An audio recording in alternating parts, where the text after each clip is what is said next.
So tonight, we're going to continue with our program of what we're calling, and it took us 7 meetings to arrange this name, Fireside Tales.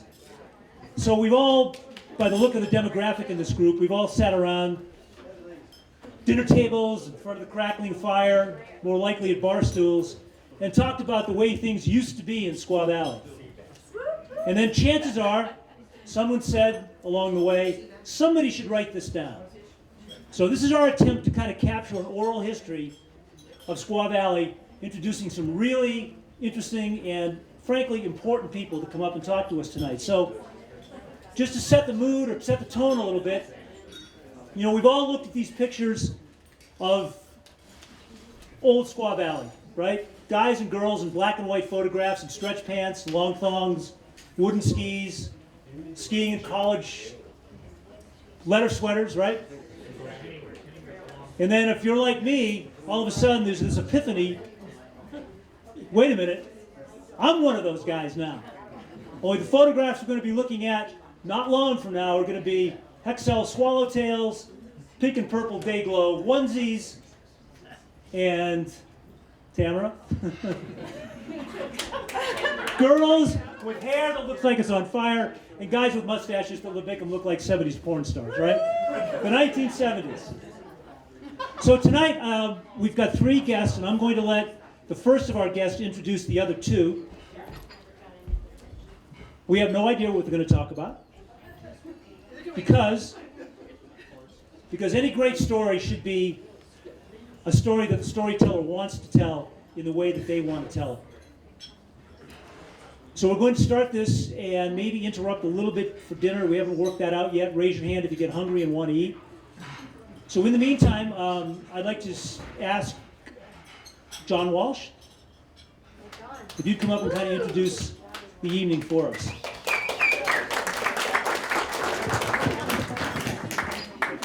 You know what this sign means, John?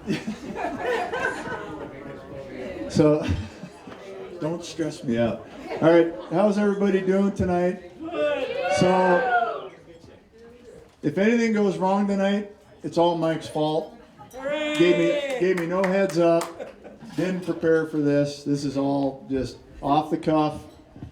No, I'm serious. This poor guy has worked me, but in turn I stressed him out because I wanted to check his Buddha breathing to make sure it works. So my name's John Walsh. He came to me just looking at what it was like to grow up in the valley, and to try and get the ball rolling. I tried to cover a few decades and think of some people that grew up here, 60s, 70s, 80s. I got Debbie. She grew up here starting in the 40s. No, I'm just kidding.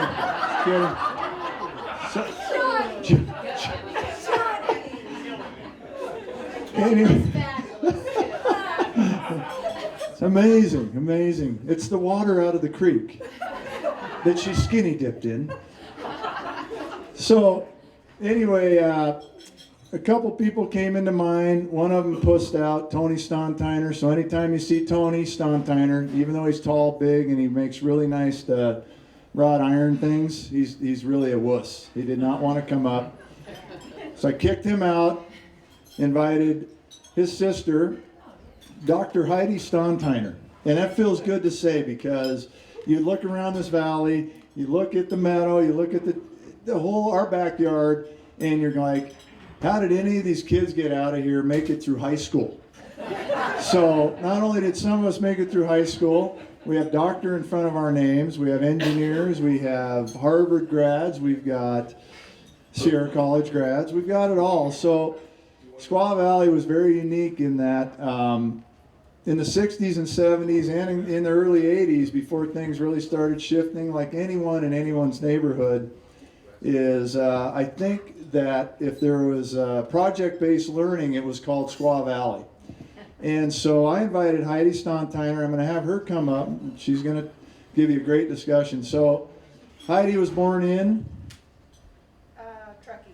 No. Heidi was born in Truckee. She is the youngest of the Stontiner family, which again is a great answer. And Kate was also born in Truckee. I was born in Reno because my mother thought I was gifted, and I think Joan Klaussen was saying something about my cord being wrapped around my neck 4 times and that Truckee couldn't deliver me. And actually, because my mom and dad got married by gunpoint down at the wedding bells down in First Street, because I'm a bastard child from the Five Circles Club, or Bar One, whichever one my dad was the bartender at the time, and Betty was down at the Five Circles Club. Anyway, so I had to be born in Reno, but I was actually brought home quickly. But Heidi was born in Truckee. She's the youngest of the Stantiner family, which came in from Sault Ste. Marie when her dad walked across the bridge from Sault Ste. Marie, Canada to Sault Ste. Marie, America. As an Austrian ski instructor, he made it out here. Not sure how, but we're very lucky that he did that. And the other person, so she'll come up, is I have Caitlin Klaussen. Now, the Klaussen family is littered throughout the whole valley in the sense that her father is the one that designed every chairlift in Alpine. Kind of good history, amazing history. Caitlin was also born in Truckee a little before I was born in Reno, so that's the decade before me, before Heidi was born in Truckee. We won't get into years. Debbie was born in San Jose a few decades before, and so at this point in juncture, I'm going to go last because Mike's worried that I'm going to take the whole hour up myself. I have some props that I'll show too that can be handed around, because one of the questions and concerns I have is that you guys have the ability. I understand the fight that you guys have done with who, we won't mention any names, KSL. So I appreciate that. I mean, I don't live here now. I live in Tahoe City. I feel it. I understand it. It's something that when you do grow up here, you're born and raised, and you've seen all the love and the joy and the excitement and the beauty and the energy that the vortex that this valley creates, it's wonderful. I sure hope that someday that some of the things I have here today I can put into a museum that you guys create, a history of Squaw Valley. One that you guys can tell the story from your standpoint, from our standpoint, that will eventually 2-3 generations down the road have a story that isn't made up, that isn't bought, that isn't corporatized, if that's a word. So I appreciate everything you guys do. It's amazing. Even though we're not in the valley, we still feel it every day. It's part of our blood. Caitlin coaches at Squaw Valley. I've coached at Squaw Valley for 17 years. I love this place. It's in my heart. It's in my blood. You guys are keeping that flame, for a better word, going, and I think that I appreciate that. And so when Mike asked me to do this, as hesitant as he was, it's not his fault. It's my fault if anything goes wrong tonight. I appreciate it, and I enjoy the fact that we're able to get into the Polson's house, because they never let me in here. Because I was always the one that told on Russell when he would try to start fires everywhere around the valley. So Sandy didn't believe me until the sheep herders camp went up in flames, but that was Glenn. So Russell wasn't the sharpest tool in the shed, because when Glenn lit the thing on fire, Russell ran through the meadow. So all the mothers got on their decks and went, "There's Russell. Yep, that son of a bitch. He's lit another one." Well, Glenn's smarter. I mean, look what he's done. Glenn went up and hid behind a tree. So Russell was running home screaming like a girl. He got nailed. It was like for years. I think it was on Sandy's 80th birthday that Russell finally fessed up and went, "It wasn't me, it was my brother." And Glenn's over there going, "No, no." So anyway, that's why I never got in the house. So it was pretty sweet in here. So thank you for inviting me. So Caitlin, come on up. I'm going to have Caitlin speak first. She's ready to go. And again, Caitlin Klaussen, everybody.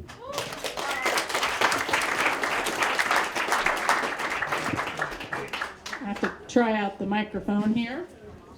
All right. Close to my mouth, right?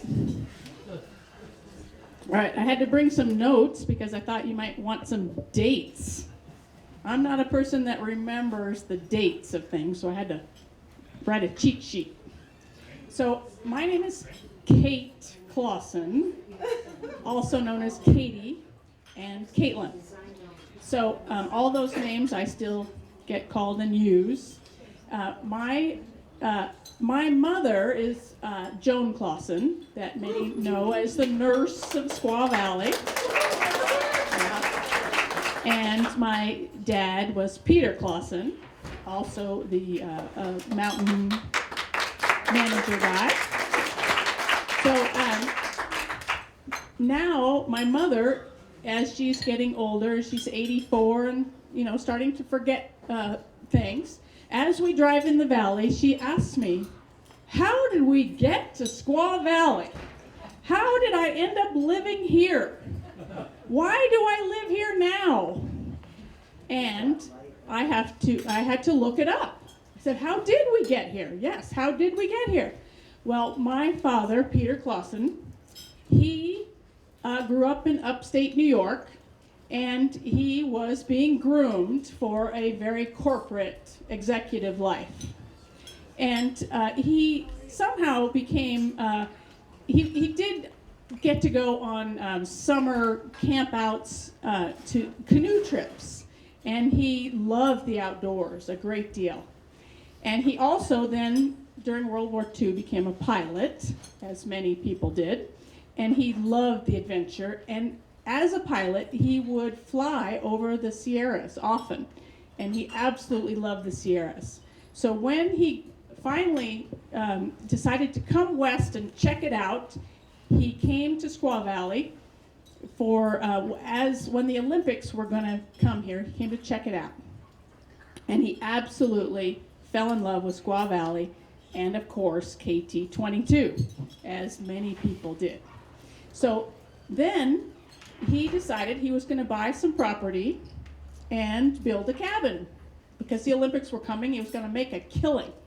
So he comes skiing one time, and he goes to the restroom and happens to run into the restroom into his old roommate, Henrik Bull, who's now an architect, and they used to go to Stowe, Vermont, and go skiing.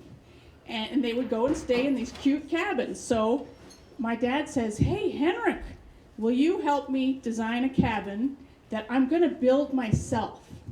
And Henrik looks at him and thinks, "Oh my God, he's never built anything. He's not a contractor. He doesn't know how to build. I'm going to make something really simple." So he makes this nice simple box and shows the plans to my dad. And my dad says, "That's really boring. I'm not going to build that." So what he does is he takes the roof, Henrik goes and takes the roof and turns it sideways and makes a really interesting cabin. And that became the Chisholm House later. That's known as the Chisholm House, the one that's I'll have to pass it around, the little, that's now gone. Yeah. Does somebody here own that house now? What road was that on? On Lanning. Oh, Lanning. Yeah. Debbie, you want to pass it around? Oh, sure. Yeah, pass it around. So thank goodness Tom Kelly gave me this little calendar, because that has a lot of dates on it. So my dad's building this house, and he actually lived in San Francisco or someplace I don't even know where he lived. But my mother was set up by the landlord to meet Peter Klaussen because she wanted to come check out this cabin in Squaw Valley, and she wanted an invitation to come and see this cabin in Squaw Valley.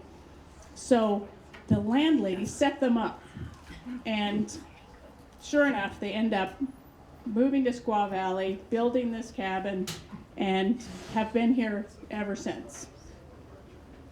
But not just in that one house, though. When I started adding up, I discovered that I knew that my dad built a bunch of houses, and one of the big reasons was they built this Chisholm House. I mean, it's now the Chisholm House, but he builds this cabin in 1956. Actually, I think it was built in 57. So then somebody drives down the road, gets out of their car, and says, I'll buy it. And they offer him twice as much money as they thought it was possible. So he sells it right there on the spot. And then he goes to build another house. And so the Olympics are coming, and they build a house up on Apache Court. And that's the one that the Halls own now, that's below Tamara McKinney's house up on Apache. And it has maybe 100 feet down the street to the house. There's a trail and stairs. There's no walkway down there. And the house is hanging over and looks up to the tram face and KT. So it has a gorgeous view of KT. Not a practical house at all, though, in the winter, because it's a steep, steep hill going up, and there's a long way down to bring your groceries. And what amazes me is that people, they thought that was fun. They thought that was enjoyable. So that's the house when I was born. My parents actually lived on a houseboat in Sausalito. That was supposed to be where they really lived. But they spent a great deal of time up here building houses. And when I was born, by mistake, during the summer, just a little bit early, so they had to rush to to Truckee, and that there was no doctors or there was a doctor, but there were no other nurses in the hospital. So my mother became the nurse in the hospital there and started working there. So one of the things that happened in our life is that we grew up. So the house on Apache was down below the Hall's house, where Oakley and Barbara Hall lived, and so they met Oakley and Barbara Hall. And they were very unusual people. Oakley was a novelist, a writer, a literary guy, and they were also really artistic. They would read plays, and my parents would spend a huge amount of time up at their house talking about literature and writing and art and architecture and things like that. So, and then in Squaw Valley, there were many, many people who were well-educated and loved, good conversation and a good party. So many a good party was put on by the Halls and Joan Klaussen. So the sort of thing that would happen was, so when I was growing up, I was a little kid, and we're hanging out at the Hall's house all the time, and there's all this talk about literature, and they use really big words, and they're always talking about books, and their kids, if they wanted to go to a movie, they had to first read the book and write a book report. And then they were allowed to go see the movie. So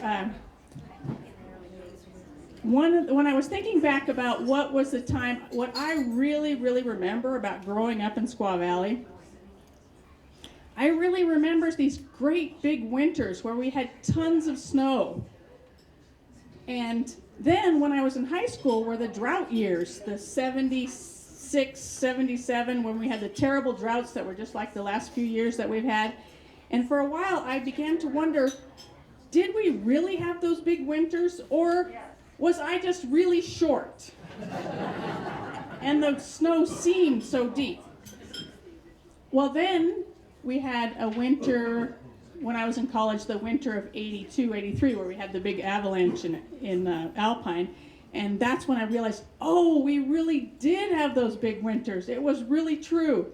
So the big winters I remember of 1967 and 68 and 69, those are the years I really remember, because I was probably 7, 8, 9 years old, and we then lived.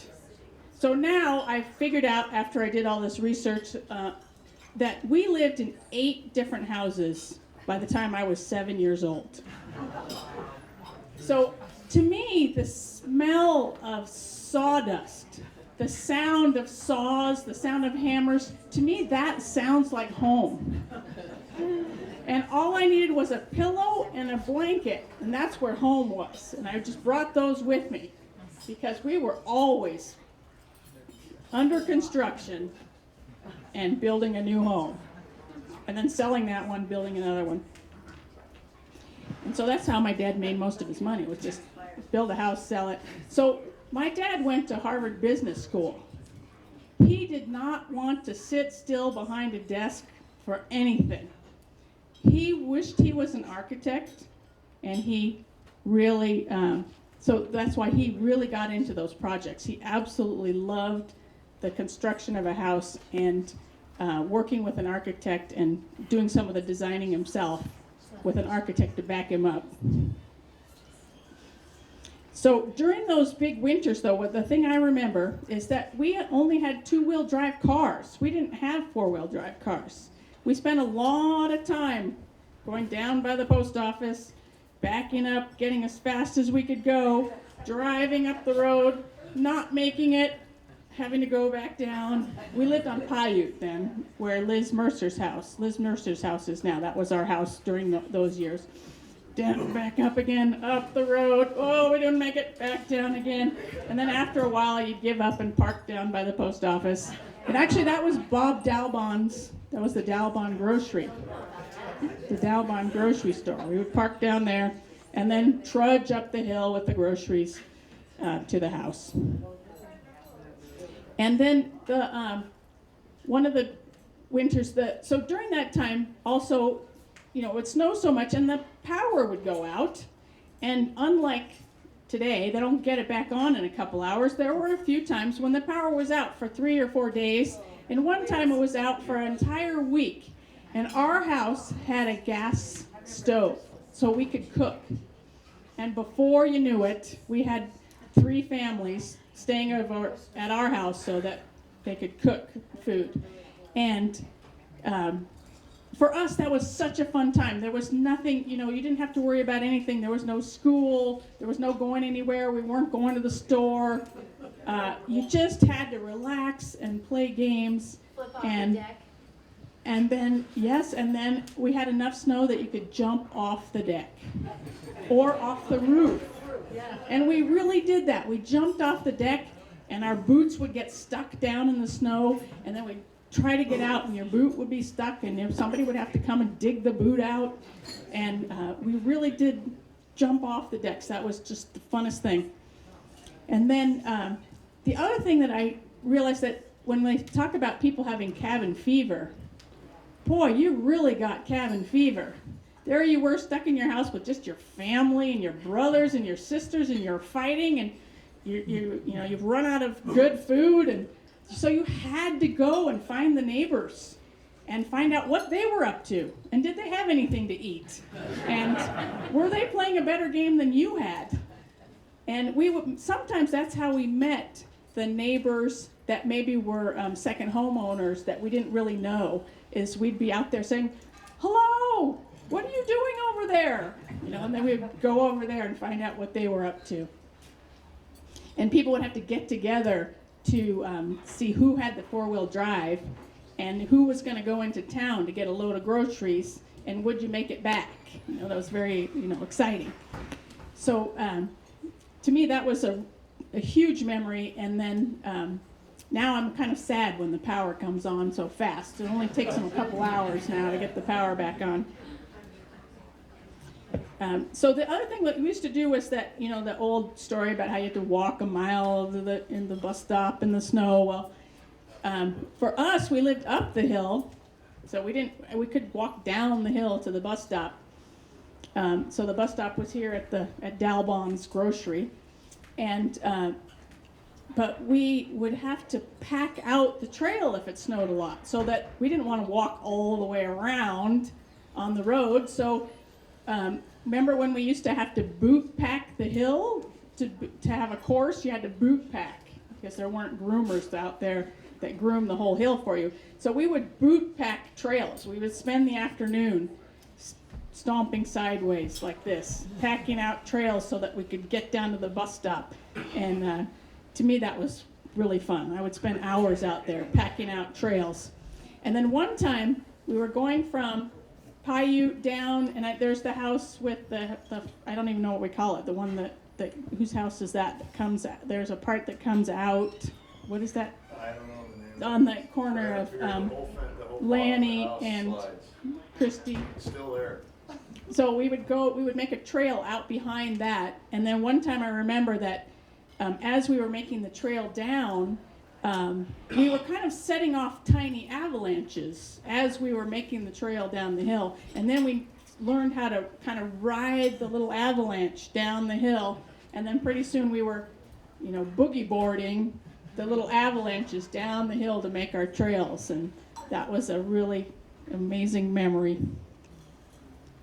So the other thing is that growing up next to the halls is that in that winter or the summer of 1969 is when the halls started the community of writers.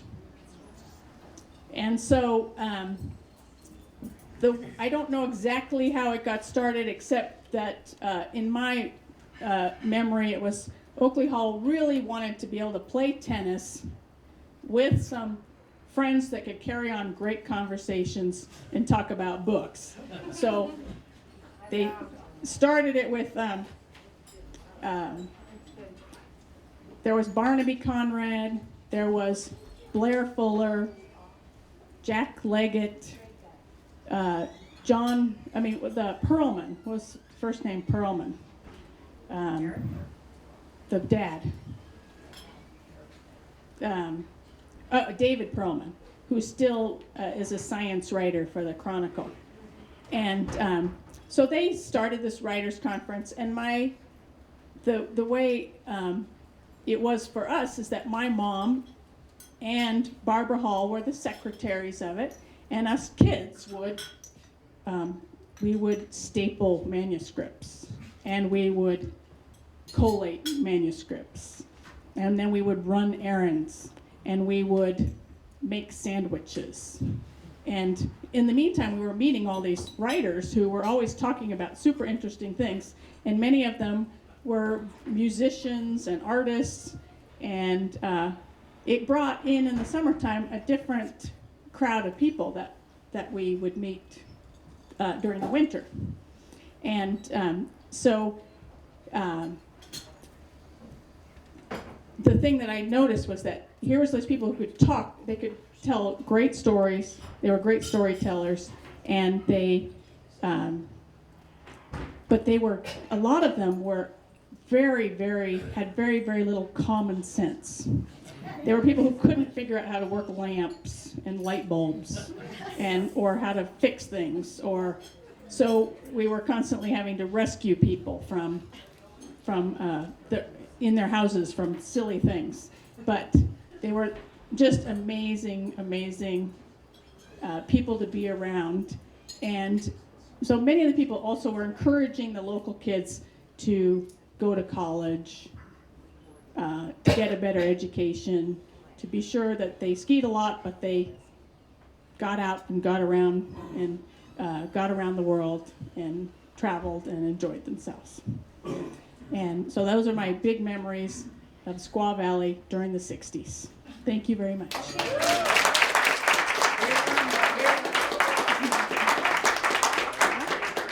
I ask you a question? Yes. I heard, God knows how many third, fourth, fifth hand, that your father Peter was the one who put up the blue markers or blazes up Shirley Canyon. Is that so? Oh, you want to know the story about that? Yes. So, he did not put up the blue blazes, but he did put up, so I remember at one time him showing me he would make lichen colored blazes. And so I remember him showing me, saying, look, the trails are all getting completely ruined. There are people going every which way, and people are getting lost. We need to mark it in some way. So he put some green and orange blazes that looked like lichen. But I remember thinking, well, if you can't follow a trail, how are you going to follow lichen-colored blazes? But so he didn't do the blue, but he did want to mark the trail. Caitlin, Yes. what about summers in Squaw Valley when you were growing up? Oh, summers in Squaw Valley. Yeah, oh, How big yes. was the creek? Yeah. So on my 5th birthday, I was born in July. My 5th birthday has a picture of Bob Van Wetter, Kimball Pier, Tiger and Chipper Atwater, and Mandy Ballinger. And we were all naked in the creek. We spent a lot of time in the creek. So for us, the summers, we spent outside almost all the time. So we would leave our house, put a towel around our neck, wear our bathing suit, and ride our Stingray bikes down to the Squaw Valley Lodge and spend our days by the pool and hiking up the canyon over and over and over again. I think we spent more time hiking up the canyon and going out in the creek and following the creek and rafting down the creek and fishing and, just cruising around, discovering things out there. And the thing I think about Shirley Canyon is that that's where we went for picnics, parties. That's where we went if you wanted to meet a boy. That's where we went if you wanted to get away from everybody. That's where we went if you wanted to go skinny dipping. That's where we went if you were mad and needed some time to yourself. That Shirley Canyon was where we went. And that it is so beautiful up there, and that we're so grateful to have that here in Squaw Valley, and that many people that live here even don't really take advantage of it. But nowadays, if you go up on a Saturday to your favorite spot, there are about 100 people that come by you. But it would be nice to have trails that you could find. It'll be nice if you have all those condos up there. I was curious if you remember about the restaurant that they had at the top of KT briefly for a while. So I don't remember it, but I do. My mother also keeps. That's one thing that she keeps remembering over and over again. Every time she drives in here, she says, "What happened to my Cornish restaurant?"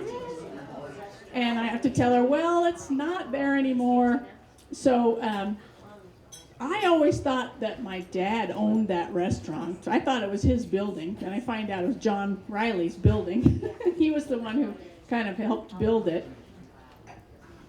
But so the Cornish restaurant was the Cornish was the house to have the TV cameras during the Olympics, and also that John Riley wanted it as a place to show off the potential at Alpine Meadows. So they would ride up the KT lift during the summer and then go up to the Cornice and then look around, and he wanted people to invest in Alpine Meadows. And then after the Olympics, that was after the Olympics, they turned it into a restaurant, and my mother she wanted to have the best hamburger ever. She called them Jarl Burger hamburgers or something. So she imported this really expensive buns and had best meat, and it was like the beginning of like a fancy food on the mountain. It cost her more than she made, I'm sure. And she would make soup.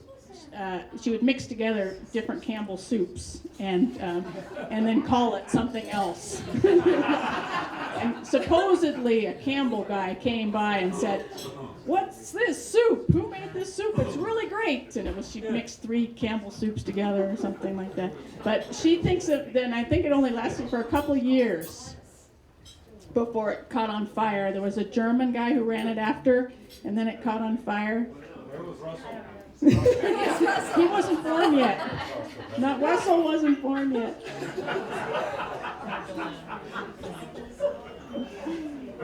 All right. I think it's.